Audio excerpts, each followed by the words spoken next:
Distingués invités, mesdames et messieurs les journalistes et professionnels des médias, mesdames et messieurs,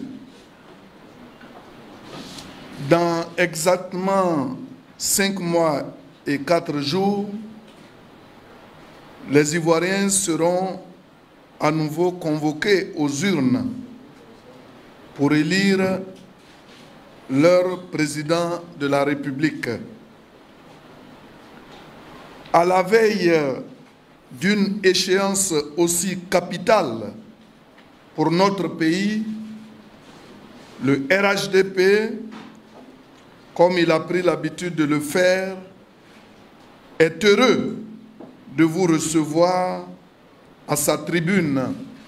Les rendez-vous du RHDP pour passer en revue l'actualité sociopolitique du moment.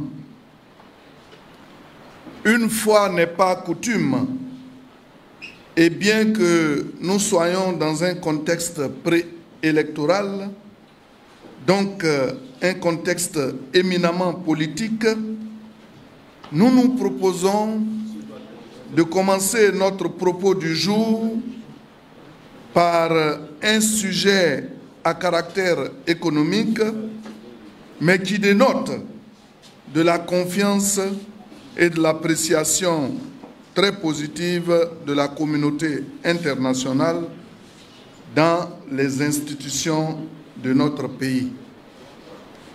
Il s'agit, vous l'avez certainement deviné, de la 12e édition de l'Africa Geoforum, CIO-Forum, de l'Africa CIO-Forum, qui s'est tenu pour la 5e fois à Abidjan les 12 et 13 mai dernier.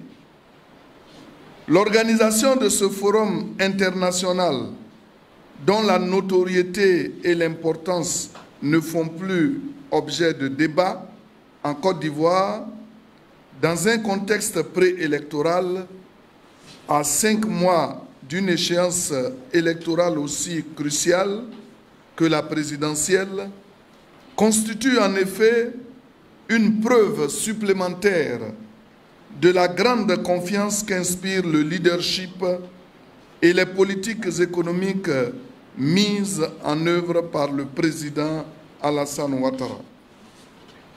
Le choix d'un pays pour abriter un événement de cette taille ne se fait pas au hasard, c'est-à-dire sans tenir compte de certains paramètres en termes de sécurité, en termes de confort, de logistique, etc.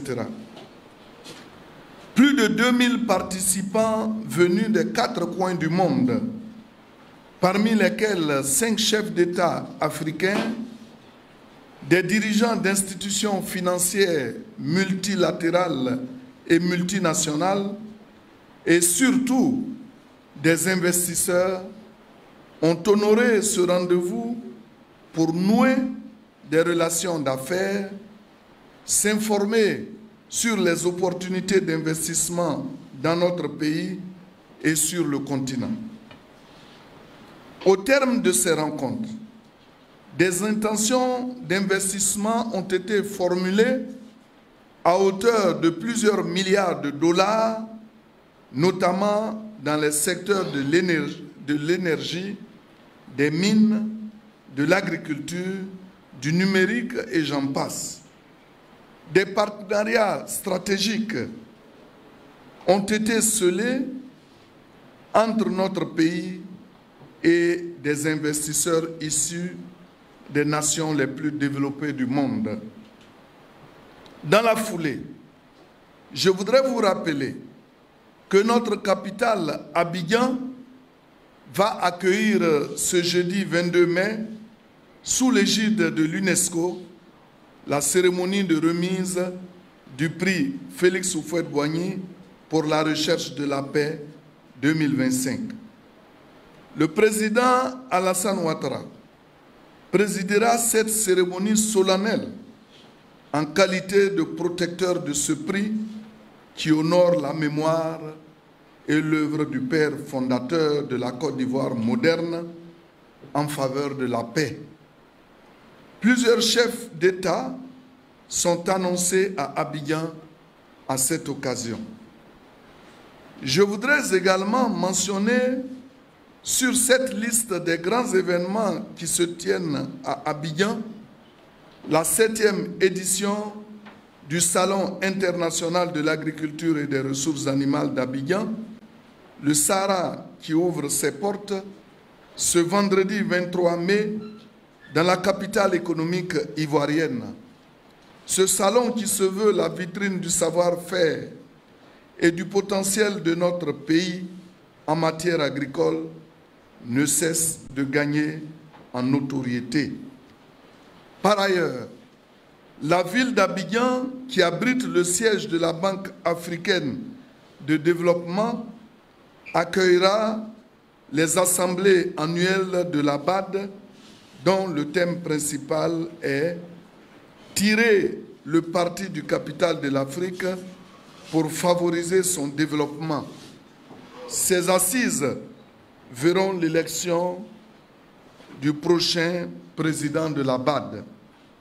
Mesdames et messieurs, au-delà des discours parfois alarmistes que l'on peut entendre surtout dans une atmosphère préélectorale, au-delà des menaces de troubles à l'ordre public, des tensions socio-politiques surfaites que certains acteurs politiques s'évertuent bec et ongles à entretenir, les conclusions de la 12e édition de l'Africa CEO Forum et les événements que nous venons de rappeler viennent nous donner des indicateurs sur la perception de notre pays par la communauté des hommes et des femmes d'affaires du monde entier. Ces résultats viennent surtout confirmer la promesse faite par le président de la République, son Excellence M.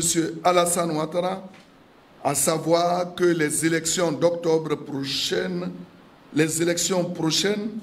seront apaisées, transparentes et crédibles. Mesdames et messieurs, la Côte d'Ivoire est aujourd'hui un pays qui se porte bien, un pays qui compte et un pays qui continue de progresser sur tous les plans. Autre preuve de cette embellie, les derniers chiffres de l'indice de développement humain, publiés récemment, qui affichent clairement les progrès réalisés par la Côte d'Ivoire, qui gagne 5 places au classement mondial. Elle dépasse la moyenne régionale et se hisse en tête au sein des pays de l'UEMOA et occupe le 3e rang au niveau de l'espace CEDEAO avec une progression record de 0,0017. Ces performances chiffrées traduisent en réalité que le quotidien des Ivoiriens et des Ivoiriennes s'est amélioré de façon significative, fruit des politiques sociales et économiques ambitieuses menées par le gouvernement. Mesdames et messieurs, comme vous pouvez le constater, le RHDP est un parti qui demeure concentré et focus sur ses objectifs, pendant que nos adversaires sont plutôt préoccupés par d'autres débats qui n'ont rien à voir avec la préparation des élections. Certains adversaires qui se qualifient de chantres de la démocratie alors qu'ils rêvent secrètement d'autres choses d'antidémocratiques.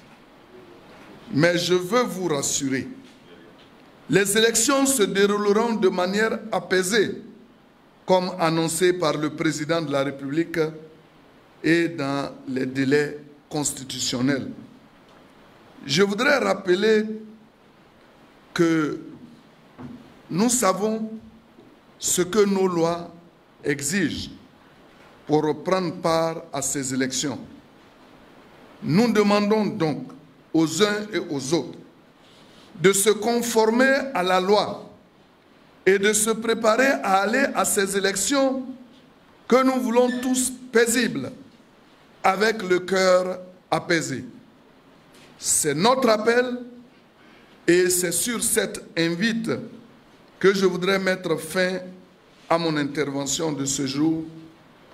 Je vous remercie pour votre bien aimable attention.